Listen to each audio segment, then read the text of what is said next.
தூத்துக்குடியில் பகலில் நோட்டமிட்டு இரவில் கொள்ளையை அரங்கேற்றிய ஐடி நிறுவன ஊழியர் கைது செய்யப்பட்டுள்ளார். தனக்கு இருந்த தொழில்நுட்ப அறிவை வைத்து சிசிடிவி இணைப்பை துண்டித்து கொள்ளையை அரங்கேற்றியவர் சிக்கியது எப்படி?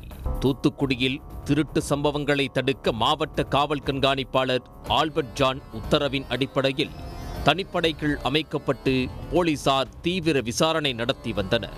இரவு நேரத்தில் நடைபெற்ற சில திருட்டு வழக்குகளில் சம்பந்தப்பட்டவர்களை போலீசார் தேடி வந்தனர்.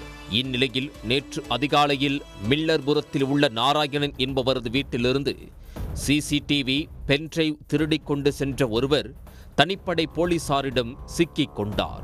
அவரை தென்பாகம் காவல் நிலையத்திற்கு அழைத்துச் சென்று போலீசார் நடத்திய விசாரணையில் அவர் தூத்துக்குடி ரஹமத்துல்லாபுரத்தைச் சேர்ந்த மொய்தீன் என்பதும் வீட்டில் இருந்தவாறே மென்பொருள் நிறுவனத்தில் வேலை பார்த்து வருவதும் தெரிய வந்தது.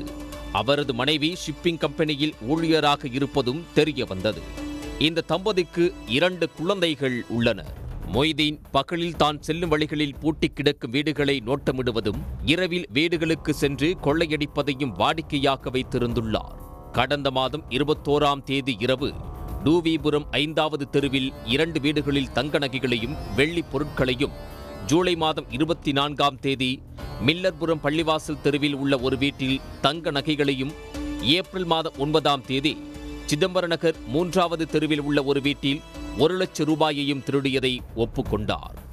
அவரிடம் இருந்து சுமார் 96 கிராம் தங்க நகைகளையும் 465 கிராம் வெள்ளி பொருட்களையும் பறிமுதல் செய்தனர்.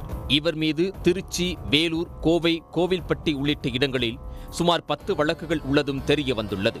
மென்பொருள் நிறுவனத்தில் வேலை பார்த்து கொண்டு திருட்டில் ஈடுபட்டது ஏன் என போலீசார் விசாரணை மேற்கொண்டு வருகின்றனர். ஹாபியாக திருட்டில் ஈடுபட்டாரா அல்லது கை நிறைய சம்பாதிப்பதாக மனைவியை நம்ப வைக்க திருட்டில் ஈடுபட்டாரா எனவும் விசாரித்து வருகின்றனர். ஐடி நிறுவன ஊழியர் திருட்டு வழக்கில் கைது செய்யப்பட்ட சம்பவம் தூத்துக்குடியில் பரபரப்பை ஏற்படுத்தியுள்ளது. உடனுக்குடன் செய்திகளை தெரிந்து கொள்ள சன் நியூஸ் பெல் ஐகானை கிளிக் பண்ணுங்க.